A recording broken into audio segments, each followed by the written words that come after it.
여러분과 제가 행여나 불치병에 걸린다면 우리가 어떻게 해야 될까요?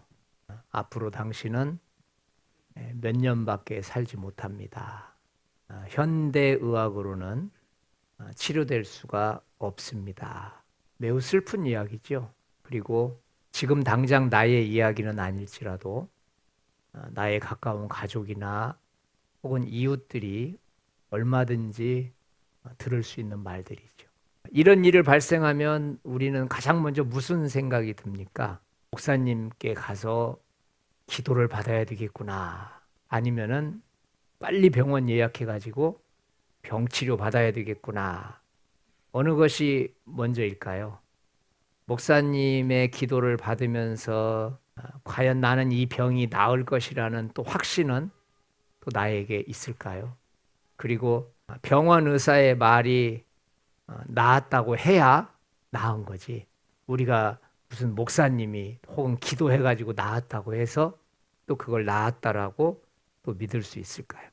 오늘 설교를 시작하면서 목사님께 기도받는 게 먼저냐, 전문 의사의 말을 듣는 게 먼저냐, 이런 이야기를 하는 이유는 오늘 본문의 상황과 많이 흡사하기 때문에 그렇습니다. 5절 말씀을 한번 같이 읽어보겠습니다. 사무엘이 이르되 온 이스라엘은 미스바로 모이라 내가 너희를 위하여 여호와께 기도하리라 하니 사무엘 선지자는 이스라엘을 회개시키기 위해서 하나님께 돌아오도록 하기 위해서 이스라엘 백성 전체를 미스바라고 하는 지역에 모이게 했습니다. 사무엘로서는 지금 이 시간이 하나님께 드리는 최고의 시간이고 또 사무엘이 선지자가 되어져서 사역을 하는 아주 귀한 사역 중에 하나였습니다. 그런데 이 광경을 바라보고 있는 온 국민이 다 미스바에 모여 있으니까 이 광경을 바라보고 있는 블레셋의 입장에서는 좀 달랐습니다. 우리 7절 말씀인데요. 이스라엘 자손이 미스바에 모였다 함을 블레셋 사람들이 듣고 그들의 방백들이 이스라엘을 치러 올라온지라. 그러니까 지금 이스라엘을 통치하고 있었던 블레셋으로서는 이스라엘 백성들이 미스바에 모였다는 소식이 전혀 기쁜 소식이 아닌 거예요. 왜 모인 걸까? 도대체 모여서 뭘 어떻게 하자는 걸까? 아마 블레셋 방백들은 머리를 싸매고 계속해서 고민했을 거예요. 왜냐하면 지금 자기 민족의 속국이기 때문에 미스바에 거족적인 백성들이 모였다면 군대를 파병해야 될 것인지 이건 나라의 일이 되거든요. 그러니까 계속 머리를 싸매고 신중을 기하고 있는 것입니다. 블레셋 방백들은 결론을 내렸어요. 저것은 틀림없이 힘을 모아서 전쟁을 일으키겠다고 하는 전쟁 준비 모임일 것이다. 그렇게 생각한 그들은 7절에 보니까 방백들이 이스라엘을 치러 올라온지라. 이제 전쟁이 시작된 겁니다. 그런데 전쟁이 시작되어졌는데 전쟁을 맞이하는 그 미스바에 모인 백성들의 태도가 좀 이상합니다. 우리 한번 8절 말씀인데요. 이스라엘 자손이 사무엘에게 이르되 당신은 우리를 위하여 우리 하나님 여호와께 쉬지 말고 부르짖어 우리를 블레셋 사람들의 손에서 구원하시게 하소서 하니. 여기까지는 좀 이해가 가요. 지금 적들이 쳐들어온다는 소식을 듣고 이제 좀 우리를 위해서 기도해 주십시오. 이러다 정말 큰일 나겠습니다. 그런데 이제 10절을 보면 조금 납득이 안 갑니다. 사무엘이 번제를 드릴 때에 블레셋 사람이 이스라엘과 싸우려고 가까이 오매 지금 사무엘이 번제를 드리고 있어요. 적들이 코앞에 왔다는 걸 어떻게 알 수 있어요? 이스라엘과 싸우려고 블레셋 사람들이 어떻게 왔어요? 가까이 왔어요. 코앞까지 왔다고요. 그런데 지금 사무엘은 뭐 하고 있죠? 제사 드리고 있어요. 싸울 준비를 전혀 안 한다고요. 지금 적들이 코앞에까지 와 있는데 빨리 마치고 싸울 준비해야 되는데 지금 뭐 하고 있냐면은 하나님 앞에서 번제를 드리고 있다. 양 한 마리를 잡아서 각을 뜨고 불로 태우고 이거 하고 있는 거예요. 적들이 막 앞에서 오고 있는데. 오늘 이제 살펴볼 내용이에요. 어떻게 이렇게 적들이 쳐들어오는데 태연하게 하던 일을 계속할 수 있을까? 그리고 더 놀라운 사실은 그 옆에서 보고 있는 백성들입니다. 백성들이 미동도 하지 않아요. 그냥 똑같이 그 예배에 동참하고 있어요.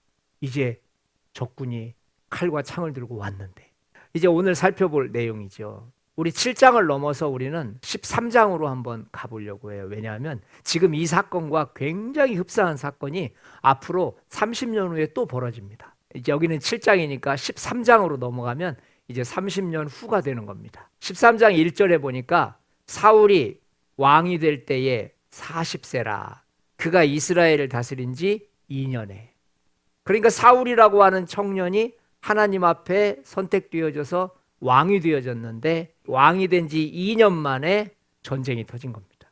왕이 된 지 2년입니다. 이게 허니문 기간이라고요. 모든 것을 다 사랑스럽게 얘기할 수 있는, 하나님 앞에서도 사랑 고백이 극진한 그 허니문 기간이에요.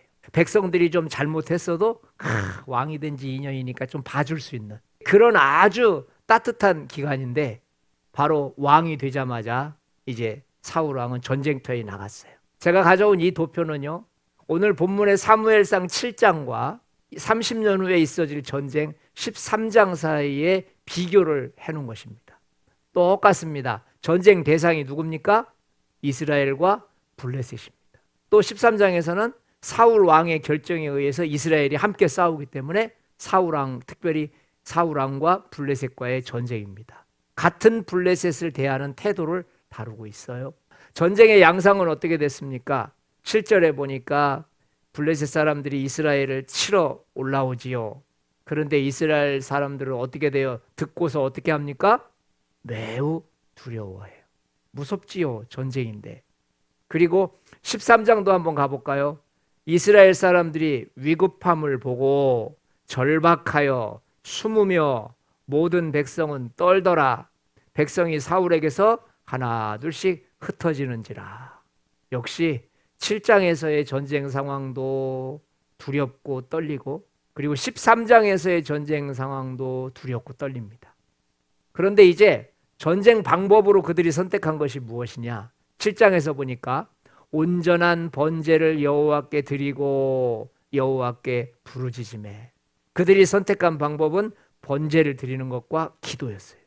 그게 전쟁 무기였습니다. 13장에서는 어떻게 됐을까요? 사울이 번제와 화목제물을 이리로 가져와라. 똑같습니다. 여기서도 번제를 드리고 화목제물을 드리면서 전쟁을 하기로 했어요. 그런데 결과는 전혀 달라요. 결과는 어떻게 됐느냐? 7장에서는요, 여호와께 부르짖음에 여호와께서 어떻게 하셨죠? 응답하셨습니다. 응답을 받고 전쟁을 하는 겁니다. 그런데 13장에서는 어떻게 됐느냐? 사울이 하는 말이에요. 11절에 백성들은 자꾸만 흩어지고, 사무엘 당신은 때가 됐는데 아직도 안 오고, 블레셋 사람들은 자꾸만 쳐들어오고, 12절에 내가 부득이해서 어쩔 수 없어서 당신이 없는 사이에 제가 번제를 드리고 전쟁을 하기로 결정했습니다. 두 경우를 비교해 보면 우리는 어떻게 생각할 수 있을까요? 야, 사울 왕이 잘못했네. 그거 기다리지. 뭘 그걸 못 기다리고 자기가 예배를 주도하고 자기가 왜 목회자가 해야 될 일을 대신하고 그래. 여러분, 우리가 세상 살면서 위급한 일 만나면 정말 사울처럼 행동하지 않습니까? 기도는 기도고 급한 일은 급한 일이고, 진짜로 성경 볼 때에 냉정한, 그리고 남의 이야기 하듯이 할 때는 얼마든지 사울 왕이 잘못했지. 그런데 정말 삶 속에서 여러분과 제가 정말 위급한 일을 만났을 때, 정말로 큰 불덩어리를 만났을 때 사울 왕처럼 행동하지 않느냐는 거죠. 누구나 다급해지면 의사부터 찾지 목회자 찾는 사람 드뭅니다. 우리들의 의식 속에 과연 내가 죽을 일을 만났을 때, 과연 내가 이렇게 7장과 13장에서 블레셋과 싸우는데 지금 목숨이 총각을 다툴 때 나는 이렇게 사무엘처럼 하나님 앞에 번제를 드리는 그 일을 계속 할 것인지, 아니면 부득불 어쩔 수 없어서 후다닥 예배드리고 그 자리를 빨리 찾아가는 것이 맞는 것인지. 오늘 이제 본문이 바로 그런 부분에 대한 이야기를 우리에게 해주고 있는 것입니다. 자, 7절과 10절 한번 같이 읽어보도록 할까요? 블레셋 사람들이 이스라엘을 치러 돌아온지라 온 이스라엘 자손들이 듣고 두려워하여 사무엘이 번제를 드릴 때에 블레셋 사람이 이스라엘과 싸우려고 가까이 오매. 자, 한번 보세요. 지금 7절에서 이스라엘 사람들이 두려움이 찾아왔는데 어떻게 두려움이 찾아왔느냐? 쳐들어온다는 말만 들었을 뿐이에요. 아직 블레셋 사람들 얼굴도 못 봤다고요. 그런데 10절에서는 어때요? 코앞에 가까이 와 있어요. 이 시간적인 간격과 장소적인 간격을 한번 상상을 해보시라고요. 그냥 야, 전쟁 터졌대. 블레셋 사람들이 지금 대군을 이끌고 온대. 듣기만 했는데도 소스라치게 두렵고 떨렸어요. 그런데 눈앞에 가까이 10절에서 와버렸어요. 그러면 당연히 어떻게 해야 되죠? 사울 왕 때처럼 흩어지든지 도망가든지 아니면 싸울 준비를 해야 맞아요. 그런데 전혀 그런 것들이 보이지 않아요. 이렇게 지금 전쟁이 터져서 난리가 났는데 이 와중에 어떻게 되느냐? 사무엘이 젖먹는 어린 양 하나를 가져다가 온전한 번제를 여호와께 드리고, 지금 그렇게 가까이 왔는데 사무엘은 약식 번제를 드립니까? 정식 번제를 드립니까? 정식 번제.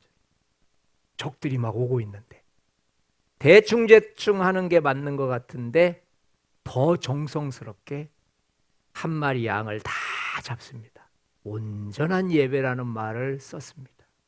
저 온전한 예배라는 말이 여러분 그냥 번제라고만 해도 되잖아요. 이해하시겠어요? 그런데 왜 저기에다 굳이 온전한이라는 말을 콕 집어넣었을까요? 이런 단어들은 우리가 절대 놓치면 안 돼요. 그냥 번제를 드렸더라 해도 되는데 굳이 사무엘 기자가 온전한 번제를 여호와께 드렸다. 그 와중에도 10절 한번 보세요. 블레셋 군대가 가까이 와 있는데도 어떻게 돼요? 사무엘이 번제를 드릴 때 가까이 왔어요. 그러면은 이게 가능한 일이냐는 거죠. 여러분 제사 드릴 때 혹은 예배 드릴 때 주변 두리번 볼 수 없어요. 양 잡고 각을 뜨는 일에 집중해야 됩니다. 그리고 제사 드릴 때 기도하고 제사 의식에만 집중해야 해요. 다시 말해 오직 하나님 한 분만 생각하면서 계속 다리를 자르고 양의 각을 뜨고 이렇게 해야 된다고요. 이거 못지않게 더 놀라운 사실이 무엇입니까? 지금 이스라엘 백성들의 태도예요. 한 사람도 도망가지 않았어요.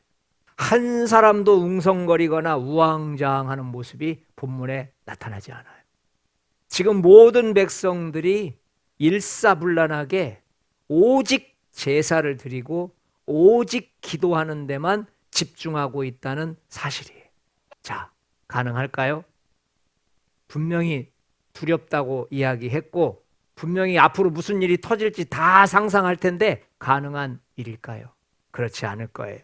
자, 이제 왜 그들이 두려움 속에서도 제사를 드리고 기도하는 일에 멈추지 않았는지 한번 한 가지씩 살펴보려고 합니다. 자, 우리 2절 말씀 한번 볼까요? 그가 기럇 여아림에 들어간 날부터 20년 동안 오래 있은지라 이스라엘 온 족속이 여호와를 사모하니라. 먼저 이스라엘 백성들은 미스바에 왜 모였는지부터 한번 보자고요.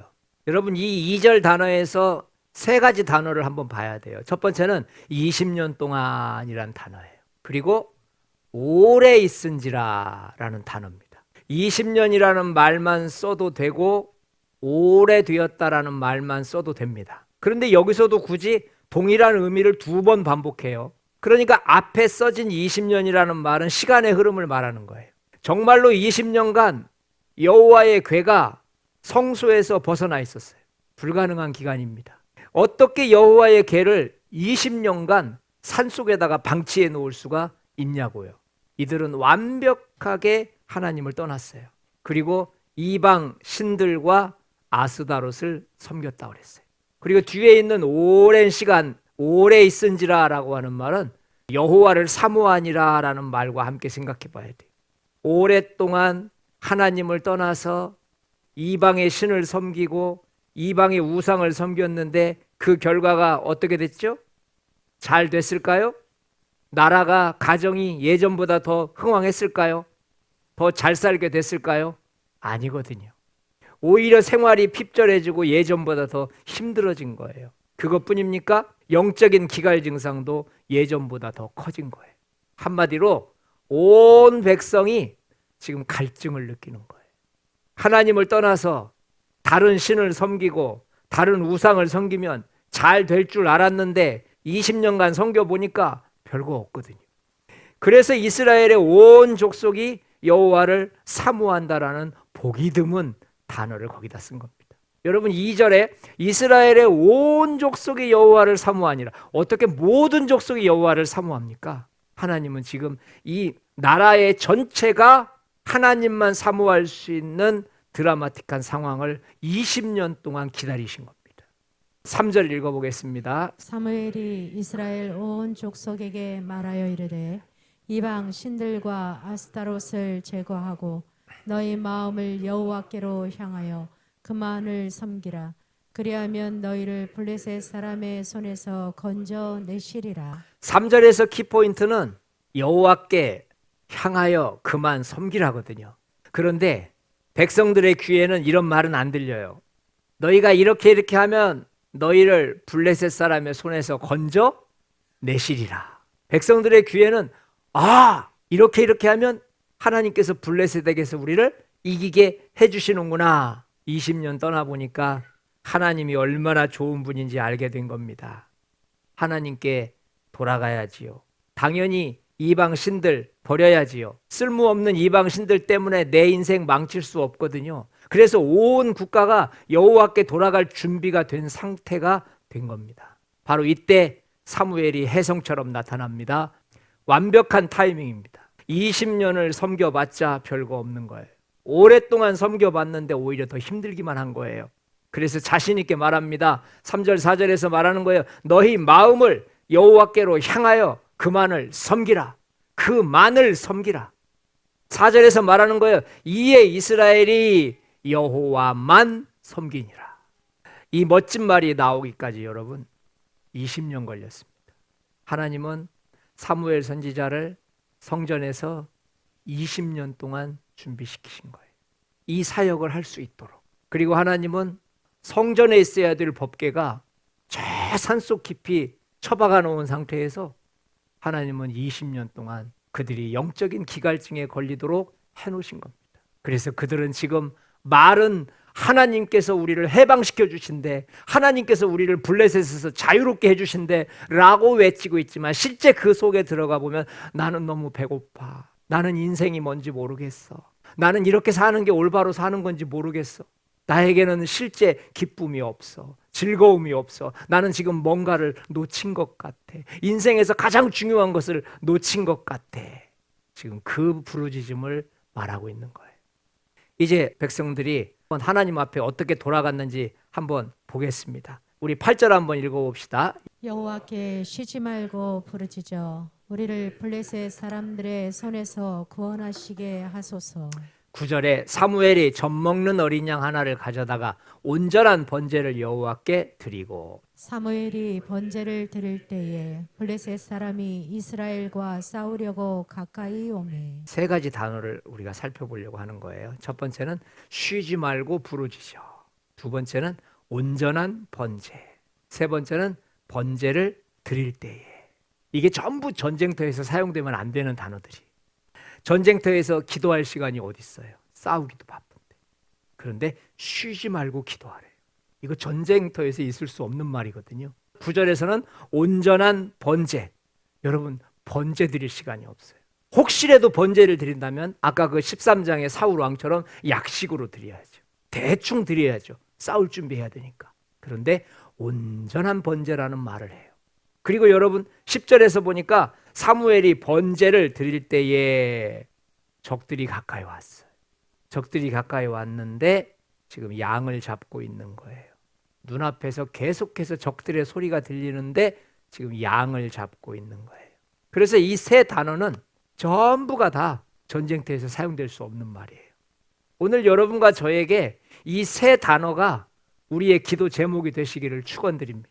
급한 일을 만나고 다급한 일을 만나고 위급한 일을 만날수록 우리는 쉬지 말고 부르짖어야 될 줄 믿습니다. 무엇인가 안 되는 것 같고 무엇인가 내 뜻대로 안 될 때 우리는 더 온전한 예배를 드려야 될 줄 믿습니다. 지금 상황이 가까이 와서 불안하고 초조하고 그럴 때에 여러분과 저는 오히려 양을 잡고 더 느긋하게 하나님 앞에 순서대로 나가야 될 줄 믿습니다. 지금 그들이 전쟁터에서 미동하지 않습니다. 적들이 칼과 창으로 지금 전투합발 소리에 말발굽 소리에 여기저기 우는 소리에 북치는 소리에 오는데 한 사람도 두려워하지만 떠나지 않습니다. 그들은 진짜로 여호와께 돌아온 것입니다. 그들은 진짜로 하나님께 자기를 드린 것입니다. 정말 온전한 회개가 일어났다고 하는 증거입니다.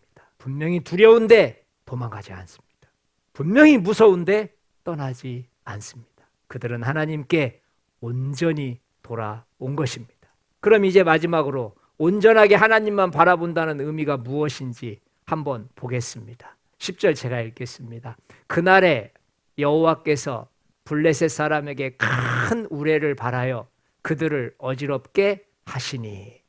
이스라엘 사람들이 미스바에서 나가서 블레셋 사람들을 추격하여 벳갈 아래에 이르기까지 쳤더라. 10절에서 봐야 될 건 뭐냐면 그날에 하나님이 우레를 발하시고 어지럽게 하셨다예요. 무슨 이야기입니까? 하나님께서 전쟁을 시작하신 거예요. 아까 13장에서는 누가 전쟁했죠? 사울이 부득이하여 어쩔 수 없어서 불가능하기 때문에 제가 해버렸습니다. 응답이 없었어요. 여러분, 하나님 앞에 응답을 받고 하나님께서 전쟁을 시작하실 때 여러분과 저는 어떤 상황 속에서도 반드시 승리한다는 것을 믿으시기 바랍니다. 13장 사울 왕 때의 위급함과 무서움을 한번 생각해 보세요. 사울 왕이 급한 마음에 번제를 자신이 직접 드려버렸죠.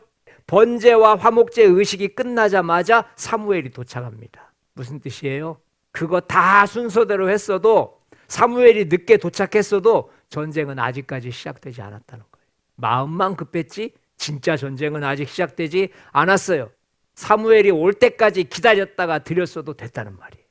여러분 7장의 전쟁은 바로 우레가 키포인트예요. 우레라고 하는 것은 우레로 사람들을 죽였다. 그 뜻이 당연히 있어요. 그런데 더 큰 의미는 우레는 하나님이 움직이신다는 신호입니다.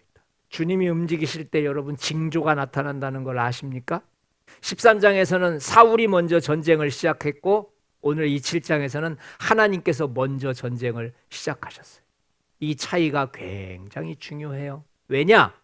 진정한 회개가 이루어지면 오직 하나님만 바라보기 때문에 하나님이 움직이시기 전에 사람은 움직이지 않습니다.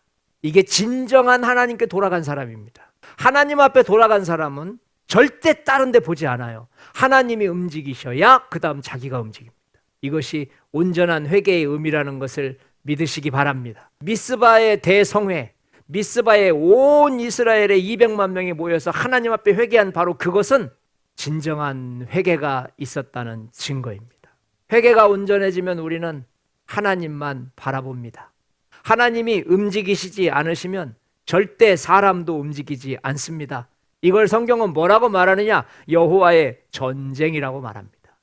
옆에서 수많은 군중들이 말합니다. 수많은 사람들이 된다 안 된다 얘기합니다. 그런데 하나님이 움직이시지 않기 때문에 그 사람도 움직이지 않습니다.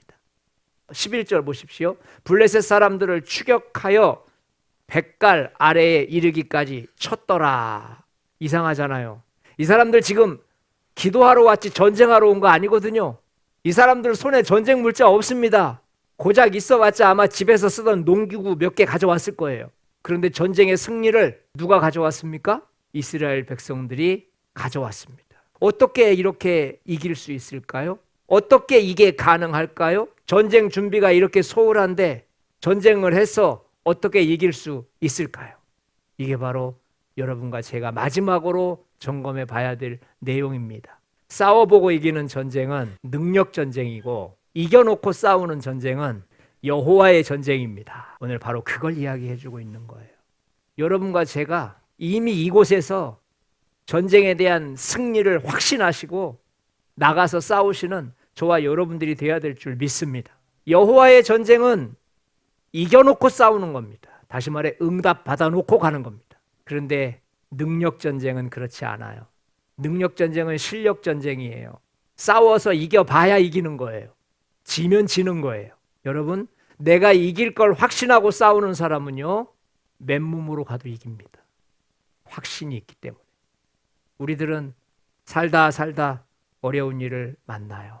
여러분과 저의 삶 속 깊은 곳에는 처음에 말씀드린 것처럼 내 아들이 급하게 교통사고를 당했는데 과연 교회라고 하는 그 먼 거리까지 가서 기도받고 움직일 것인지 아니면 병원으로 바로 갈 것인지 우리는 늘 고민합니다. 무엇이 옳으냐 틀리냐를 말하는 게 아니에요. 우리 마음속에 있는 우선순위를 말하는 거예요. 병원을 먼저 가도 교회를 들린 사람이 있고 교회에 들렸지만 믿지도 않으면서 그런 사람도 있어요. 여러분과 저의 머릿속에 있는 우선순위가 오직 여호와 한 분만 바라보시기를 축원드립니다. 우리의 마음속 깊은 곳에 하나님이 우리의 인생을 움직이고 계십니다. 전쟁터 속에서 기도할 수 있다면, 전쟁터 속에서 한가롭게 온전한 예배를 드릴 수 있다면 그 사람은 핵폭탄이 터져도 이미 이긴 사람입니다. 조급한 마음, 성급한 마음 내려놓으시고 하나님이 우리를 이 세상에 태어나게 하셨으니까 지금 이 시간까지 이끌어주신 하나님께서 앞으로도 이끌어주실 것을 100% 믿으시기를 바랍니다. 우리 하나님은 우리를 낳아놓고 나몰라라 하시는 그런 분이 아니에요. 우리의 마지막 그날까지 반드시 우리 부모님들보다 더 세밀하고 조밀하게 우리를 책임지고 계실 것을 믿으시기 바랍니다. 우리 이 시간 한 5분 정도만 오늘 받은 말씀을 붙들고 최고의 우선순위에 하나님이 계셔야 합니다. 아무리 급한 일을 만나도 부득불 하나님의 법을 어겨서는 안 됩니다. 우리 함께 기도하겠습니다.